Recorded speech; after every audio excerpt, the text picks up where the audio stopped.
사도 바울이 전도 여행을 마치고 예루살렘으로 돌아온 후에 유대인들에게 모함을 받고 붙잡혀 죽을 고비를 넘기게 됩니다. 바울 때문에 예루살렘에 큰 소동이 일어나게 되자 천부장이 출동해서 진압을 하고 진상조사를 위해서 바울을 영내로 붙들어 왔습니다.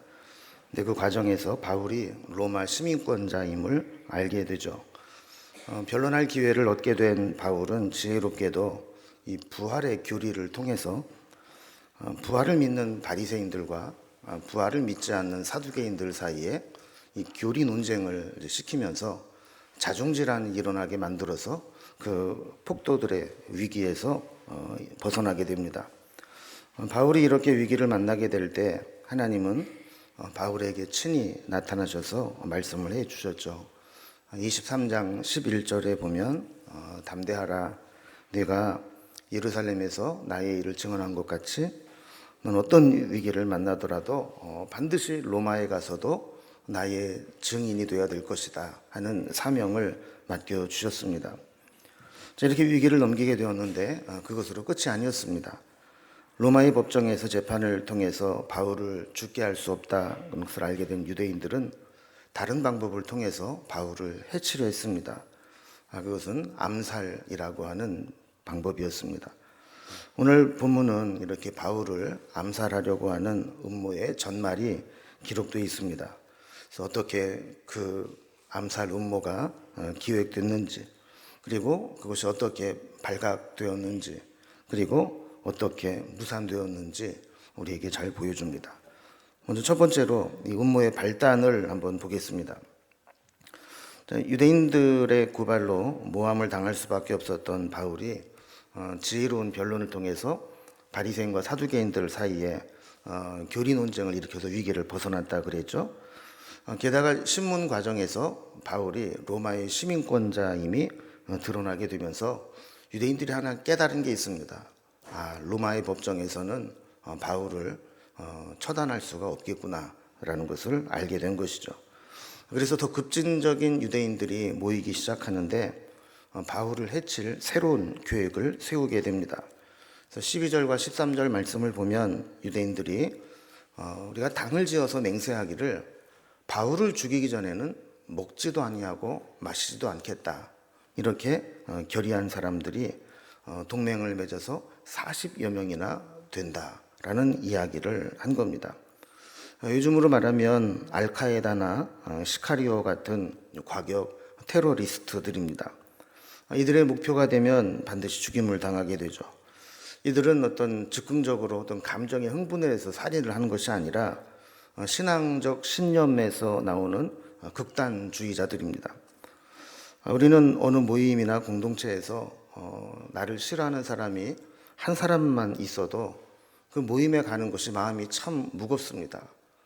싫어하지는 않더라도 사사건건 이렇게 뭔가 이렇게 부딪히고 껄끄러운 사람이 있으면 가시방석에 앉은 것처럼 괴롭죠. 근데 바울은 그런 시시한 정도가 아니고, 내가 바울을 죽이기 전에는 내가 먹지도 마시지도 않겠다, 이렇게 결단한 자들이 40여 명이 지금 밖에서 대기하고 있다는 겁니다. 14절에 보면 그들이 대제사장들과 장로들을 찾아가서 그들의 음모를 이야기합니다. 자신들이 바로 바울을 죽이기 전에는 아무것도 먹지 않기로 맹세한 자들이다, 이렇게 소개를 하면서 15절에 그 음모를 이야기합니다. 바울에게 더 물어볼 것이 있다, 추가 신문할 것이 있다고 불러내달라는 겁니다. 천부장에게서. 그러면 로마의 보호를 받고 있었던 관할 내에서 바울을 끄집어내서 사내들인 공의회로 데리고 와서 신문을 하겠다라고 추가 신문을 요구하라는 겁니다. 그러면 그가 영내에서 사내들인 공의회로 오는 그 사이에 암살을 준비할 준비를 다 해놨다는 거예요. 이 또한 이 암살 동맹자들이 서로 합의를 하자는 거죠. 그러니까 사실 대제사장들이나 종교 지도자들이 대놓고 바울을 죽일 수는 없습니다. 그렇다고 해서 또 이 암살 동맹자들이 또 이 영내에 있는 바울을 끄집어낼 수도 없습니다. 그러니까 이 사내들인 공의회를 통해서 공적으로 사도 바울을 영내에서 추가 신문한다고 불러만 내달라는 거예요. 그럼 나머지 뒤처리는 자기네들이 하겠다. 그래서 이렇게 대제사장이나 장로들의 이 배후에서 지원하는 역할을 통해서 이 암살단들이 바울을 죽일 계획을 세우고 있다는 거예요. 만약에 이 음모가 계획대로 실행이 된다면 바울은 암살당할 수밖에 없었던 상황이었습니다. 자, 그런데 11절 말씀 하나님께서 바울에게 말씀해 준 것처럼 내가 예루살렘에서 나의 일을 증언한 것 같이 로마에서도 증언하여 하리라 하신 이 약속을 이루려면 하나님께서는 바울이 그냥 암살단에게 죽도록 내버려 둘 수는 없는 상황이었습니다. 그래서 두 번째로 하나님께서는 이 바울을 암살하려는 이 음모가 발각되게 하는 장면이 나오게 됩니다. 성경에 자세한 경로가 나와 있지는 않지만 16절 말씀을 보면 바울의 생질이 이 모든 음모를 알게 됩니다. 심지어는 암살단들이 어디쯤 매복하고 있는지까지 다 듣고 와서 이 영내에 와서 바울에게 면회를 신청합니다. 그리고 바울에게 이 사실을 알려주게 되죠. 그래서 바울은 17절에 보면 백부장 한 사람을 청해서 이 바울의 생질이 고급 정보를 가지고 나한테 왔는데 내가 천부장에게 꼭 이야기를 해야 되니까 나와 이 생질을 천부장에게 안내를 해라. 이렇게 이야기를 한 겁니다. 그래서 18절 말씀 보면 백부장이 천부장에게 데리고 가서 보고를 하게 되는 것을 보게 됩니다. 저들이 왜 그렇게 순순히 이렇게 바울의 말을 잘 듣느냐면 지난번에 살펴본 것처럼 바울을 죄도 정하지 않고 채찍질하여 신문하려고 할 때 바울이 그런 얘기를 했죠. 너희가 로마 시민권자인 나를 죄도 정하지 않고 매제를 하려느냐. 그런데 약점을 잡혀 있는 거예요. 그러니까 어떻게 하든지 바울에게 잘못 보이면 안 되니까 바울이 요청을 할 때 백부장도 그렇고 천부장도 그렇고 순순히 이렇게 응하게 되는 겁니다. 어떻게 보면 이렇게 천부장이나 백부장에게 매를 맞을 위기를 만난 것, 손해를 본 것 같고 모욕을 당한 것 같지만 나중에 돌아서 보면 이 모든 과정을 통해서 하나님께서 바울을 쓰시고자 하고 사용하시는데 도움을 주는 역할을 하게 되는 것을 보게 되죠. 그래서 이 바울의 이제 생질이 전한 말씀을 천부장에게 전하게 됩니다. 그럼 생질이라 하면 이제 조카를 의미하는 거죠. 그래서 바울의 이제 누이의 아들을 이야기하는데, 근데 사실 바울은 내가 바리새인 중에 바리새인이다라는 이야기는 그 집안 자체가 바리새인이라는 거예요. 그러니까 이제 바울의 누이도 아마 바리새인에게 시집을 갔을 가능성이 큽니다. 그리고 바울의 조카 역시 바리새인이었을 가능성이 많습니다. 그래서 그들이 바리새인들 가운데 깊숙이 관여하고 있다가 바리새인들끼리 이 암살 동맹자들이 이 음모를 꾸미는 사실을 알게 된 것이죠. 그래서 이 사실을 알고 오게 된 것인데 19절 말씀을 보면 천부장이 이 바울의 생질의 손을 잡고 조용히 물었다 그랬어요. 그래서 야, 네가 나한테 하고자 하는 말이 뭐냐? 무슨 내용으로 나를 만나고자 왔느냐? 정보를 얻어내려고 한 거죠. 20절에 보면 바울의 생질은 자기가 들어서 알고 있는 내용들을 이 바울에 대한 음모를 자세하게 묻기 위함이라는 사실을 듣고 그대로 전해주게 됩니다. 그리고 21절에 보면 이제 그들의 음모대로라면 이제 바울을 죽이기 전에는 먹지도 마시지도 않기로 맹세한 자들이 추가 신문이 있을 것이라고 하면서 지금 숨어서 바울을 기다리고 있는데 절대로 내주면 안 됩니다. 그렇게 되면 바울이 암살을 당하고 맙니다라는 이야기를 한 거죠. 자, 이게 이제 무언의 압박이 들어가는 겁니다. 지금 바울은 알다시피 로마의 시민권자인데 로마의 시민권자가 지금 당신 천부장의 관할구역에서 암살당하는 일이 생겼다. 그럼 당신은 로마의 시민권자를 보호하지 못한 책임을 질 수밖에 없습니다. 라고 협박을 하면서 바울을 암살하려고 하는 계획이 이렇게 발각이 되게 된 거죠. 자, 그러면 이 음모가 어떻게 실패로 돌아가는가 하는 것을 살펴보겠습니다. 바울의 생질로부터 바울 암살 계획에 대한 모든 전말을 전해 들은 천부장은 갑자기 행동을 개시합니다. 그래서 22절에 보면 이 청년에게 네가 나한테 그 얘기했다고 밖에 나가서 아무에게도 말하지 마라. 왜냐하면 이게 보안 유지가 필요하잖아요. 만약에 이 일이 새나가 버리면 바울을 보호할 수 없는 상황이 될 수 있으니까 절대로 이야기하지 마라 하면서 23절 이하에 보면 갑자기 과잉 충성하는 듯한 행동을 합니다. 마치 바울을 보호하기 위해 준비된 사람처럼 백부장들을 급히 불러들입니다. 그래서 밤이 제3시가 되었다. 그러니까 일반적으로 보면 더하기 6을 하면 밤 9시 아닙니까? 밤 9시에 백부장들을 불러서 지금 가이사라로 바로 가야 되니까 군인을 모집을 해라. 그래서 보병 200명과 또 기병 70명, 창을 든 창병 200명을 준비해라. 그랬습니다. 그러니까 다 더하면 몇 명이에요? 예? 470명이죠. 470명을 밤 3시, 그러니까 9시에 불러가지고 지금 바울을 가이사라로 호송을 보내려고 하는 겁니다. 여러분, 천부장 그러면 밑에 부하가 몇 명 있는 사람 같아요? 1000명이죠. 그런데 지금 군인으로 지금 바울을 가이사라로 호송하기 위해서 호위병으로 지금 몇 명을 지금 모집을 한 거예요? 470명. 그러면 자기 휘하에 있는 군인의 거의 절반 가까이를 바울을 호송하는데 지금 보호병으로 지금 파견을 하는 겁니다. 그러니까 이 천부장이 이 일을 얼마나 지금 중요하게 여기고 있는지 우리가 알 수 있는 상황인 거죠. 심지어는 24절에 보면 이 바울을 가이사랴에 있는 벨릭스 총독에게 보낼 때 피곤하거나 다치면 안 되니까 짐승에 태워 보내라고 이렇게 해서 이제 짐승까지 준비하게 하는 것을 보게 됩니다. 그럼 하나님이 하시면 이렇게 놀라운 일들이 일어납니다. 바울이 이렇게 안전하게 보호를 받게 하기 위해서 돈도 들이지 않으면서 아주 기상천외한 방법으로 이 가이사랴까지 안전하고 편안하게 가게 되는 거죠.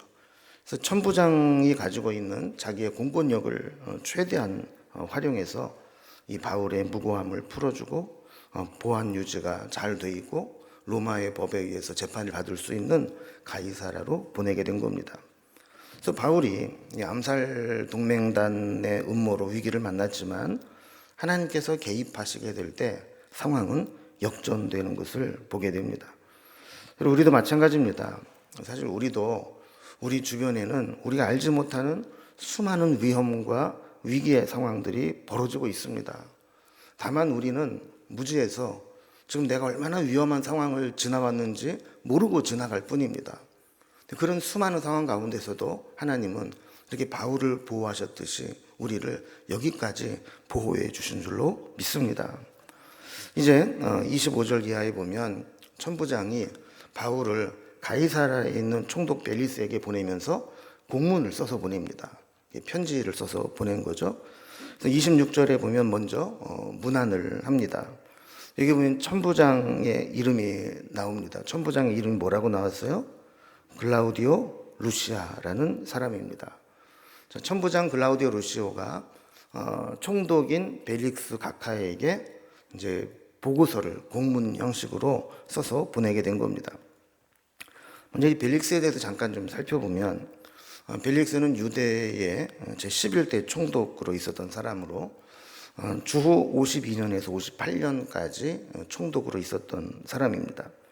근데 그는 아주 특별한 이력을 가지고 있는데 원래 노예 출신이었습니다. 노예 출신이 어느 날 자유인이 되고 또 그 형 팔라스가 네로 황제와 친분이 아주 두터워서 이 로마의 황실과 인맥이 있었거든요. 그래서 글라우디오 황제 때 유다의 총독으로 부임을 하는, 즉 말하자면 노예에서 유다의 총독으로 아주 수직 상승을 하게 되는 아주 독특한 이력을 갖게 됩니다. 그래서 로마 역사상에서도 노예 출신으로서 로마 지방 총독 자리에 이른 최초의 인물이 됩니다. 자, 그런데 그는 성품이 아주 잔인하고 사치스럽고 탐욕으로 가득 차 있습니다. 그래서 결국에는 제대로 그 총독 역할을 수행하지 못하고 혼란한 상황을 만들어서 후임 베스도에 의해서 유다 총독 자리를 교체당하게 되죠. 당시 이제 기록들을 보면 이제 총독으로 파견될 때 우리도 어디 이렇게 파견 나가면 냉탕이 있고 온탕이 있잖아요. 이렇게 가고 싶은 데가 있고 저기만 걸리지 마라 그런 데가 있잖아요. 근데 제발 저기만 걸리지 마라 했던 데가 유다였습니다. 왜냐하면 유다는 이 종교색이 너무 강해서 만약에 잘못 부임을 해서 관리를 잘못하게 되면 이 종교적으로 싸우면 답이 없잖아요. 순교자적 각오로 싸우기 때문에. 그래서 이 유대인은 또 성품이 또 사람들이 강하고 또 종교적인 거 잘못 건드리면 폭동이 일어나고 그래서 제대로 임기를 채우지 못하는 경우가 이제 비일비전해서 가능하면 안 가려고 했고, 로마에서는 어떤 사람을 보내겠어요? 제일 잔인하고 강팍하고 힘으로 찔러 누를 수 있는 그런 사람을 보내게 되는데, 여기에 발탁돼서 온 사람이 바로 이 벨리스 총독이었다라는 겁니다.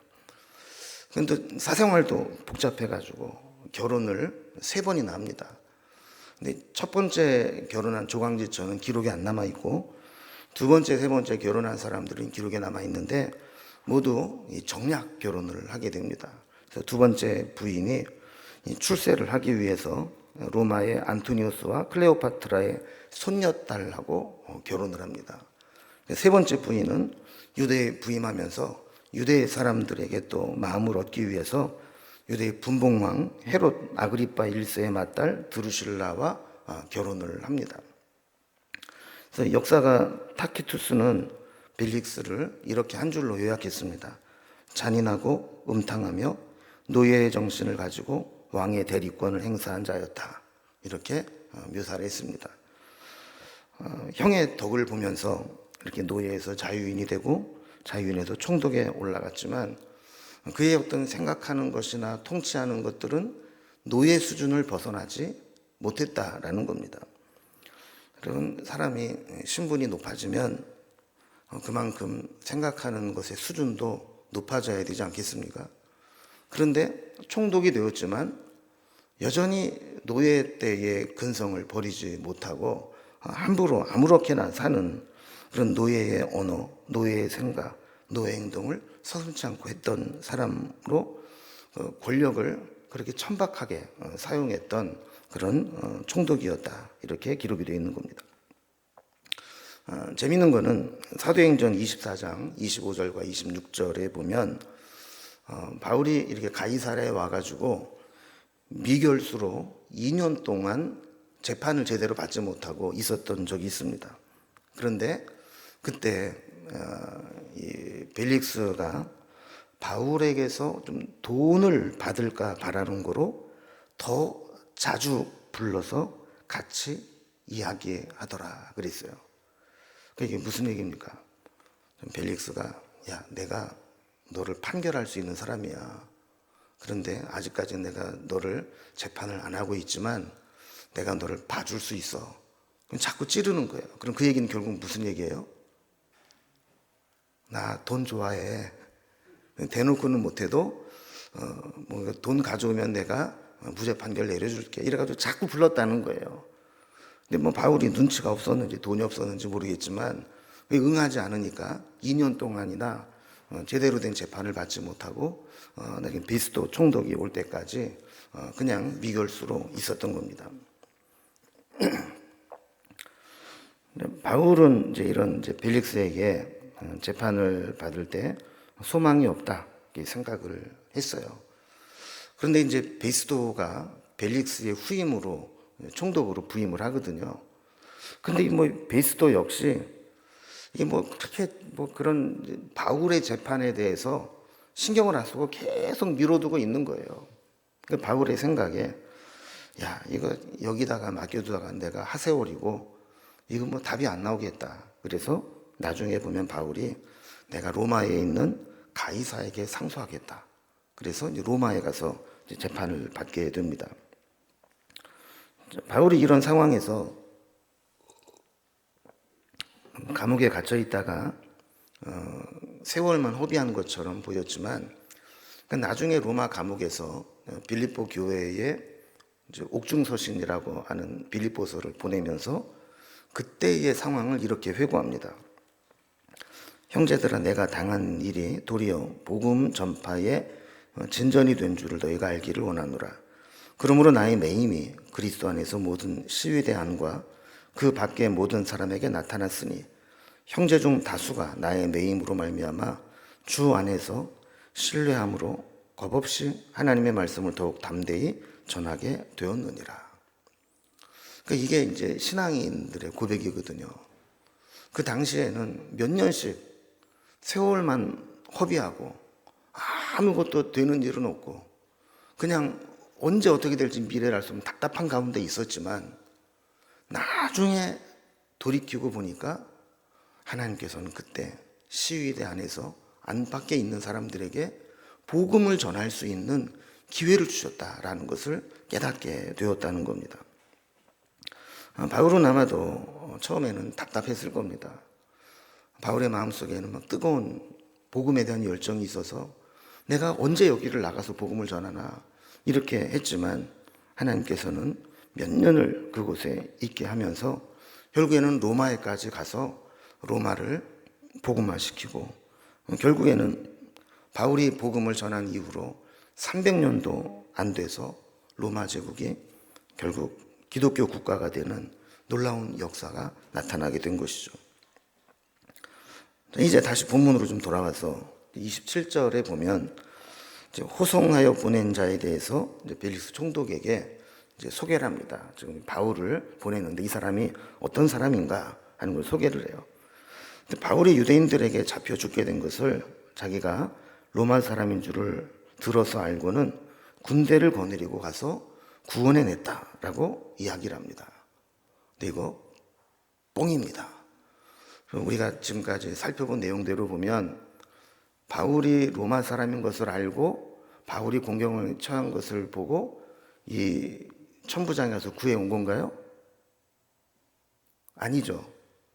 유대인들이 바울 때문에 소요를 일으키니까 진압을 하러 갔다가 너무 과격하게 분쟁을 일으키니까 이 사태를 무마하기 위해서 바울을 격리시킨 거예요. 영내로. 그런데 사람들이 영내까지 막 쫓아와가지고 막 난리를 치니까 채찍질을 해가지고 뭔가 알아내려고 하다가 바울이 나 로마 시민권자야. 그러니까 그제서야 쩔쩔매면서 정식 재판의 과정을 겪으려고 하잖아요. 근데 여기 보면 참 우리 인간의 이 약한 부분들이 다 드러나는 겁니다. 자기의 잘못은 싹 숨기고 총독에게 보낼 때는 내가 말이지 로마 사람이 이렇게 공경당한다는 소리를 듣고 내가 거기 가가지고 구해내 왔다고.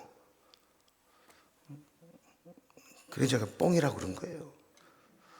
여러분 사실 우리가 거짓말 그러면 100% 새빨간 거짓말도 있지만 자기에게 필요한 얘기만 하고 불리한 얘기는 안 하는 것도 또 다른 의미의 거짓말입니다. 사실 우리가 이런 거짓말을 사실 나도 모르는 사이에 종종 우리가 할 수 있다는 거예요. 이 천부장이 그런 이제 살짝 뻥을 쳐가지고 편지를 써서 좀 보낸 겁니다. 자, 그러면 지금까지 알아낸 내용을 보고합니다. 29절에 보면 유대인들이 고발하는 내용은 그들의 종교, 이 율법에 관한 문제이지 로마의 법으로는 한 가지도 그를 죽이거나 또는 결박할 하등의 사유를 발견할 수가 없었다라는 보고입니다. 30절 말씀과 같이 유대인들이 그를 해치려 하는 관계가 있다는 소식을 듣고 그를 보호하기 위해서 당신에게 보내니까 이 사람을 받아서 재판을 좀 해달라. 그리고 그를 고발한 자들이 오면 내가 그들도 당신에게 보낼 테니까 양쪽 얘기를 잘 듣고 재판을 해달라라는 이야기를 한 겁니다. 근데 여러분, 이 편지의 내용을 보면 사실 어떻게 보면 거의 바울의 무죄함을 증명하고 변호하는 내용처럼 보이잖아요, 그죠? 지금 바울이 저렇게 공격을 당하는 거는 자기네들 종교에 관한 문제지 로마의 법에서는 결박하거나 죽일 만한 허물을 하나도 발견할 수 없다. 무죄에 대한 견해를 밝힌 겁니다. 그런데 이 편지를 보면서 한 가지 아쉬움이 남죠. 이게 뭐냐면 천부장이 볼 때는 이 바울이 로마 시민권을 가진 평범한 유대인 청년 정도로만 본 겁니다. 바울이 어떤 사람인지를 모르는 거예요.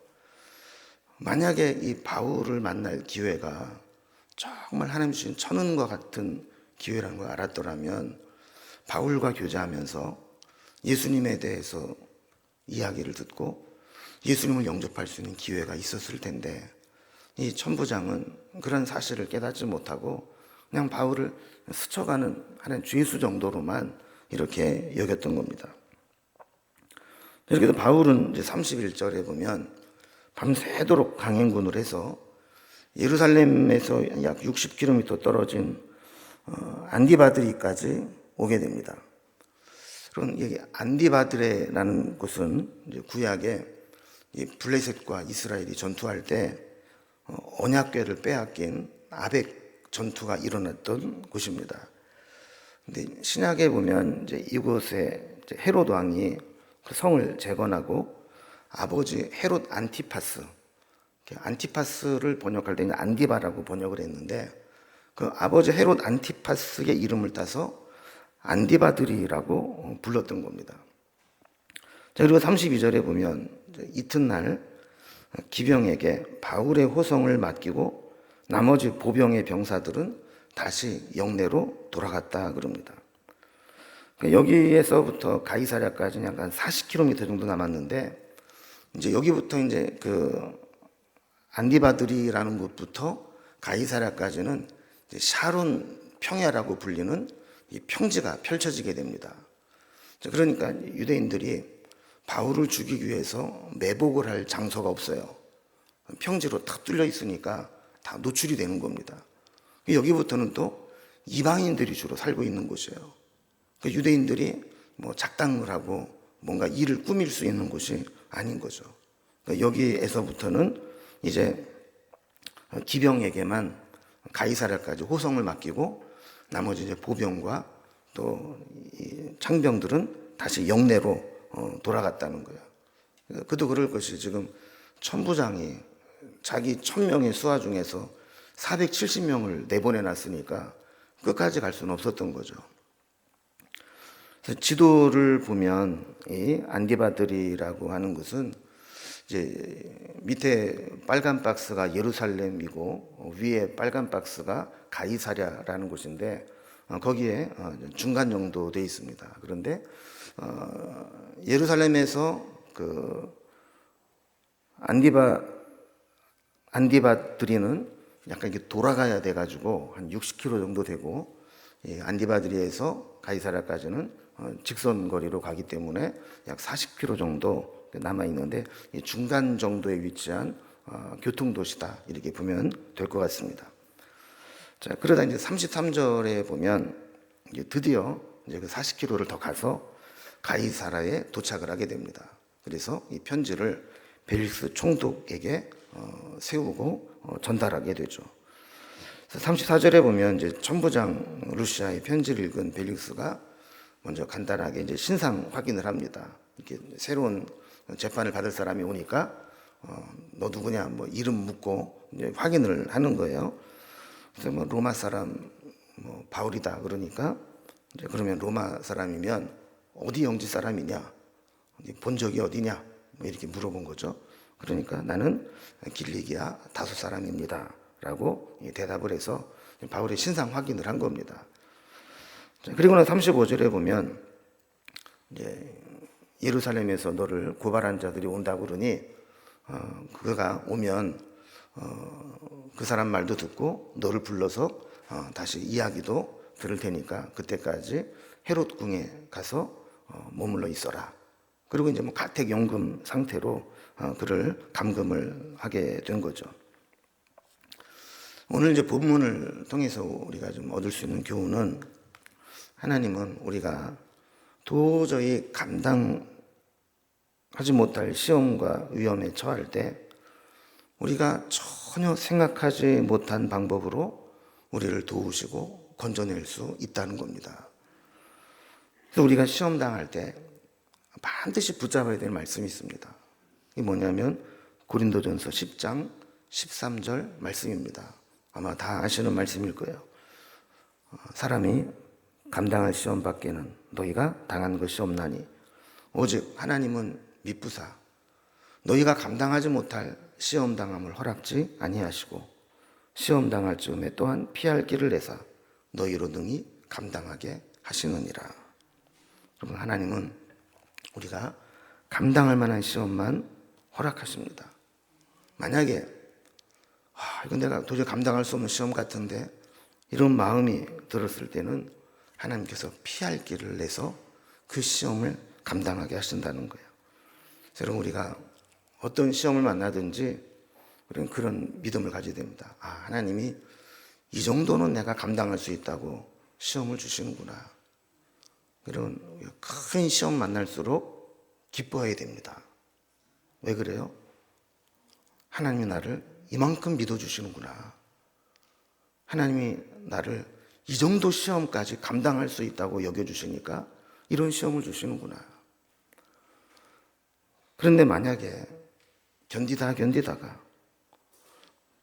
이거 아닌데 더 이상 내가 감당할 수 없는 것 같은데 이런 마음이 들 때 우리가 포기하지 않고 조금만 더 인내하고 있으면 하나님께서는 그때 피할 길을 우리에게 내셔서 우리로 하여금 감당하게 해주신다는 겁니다.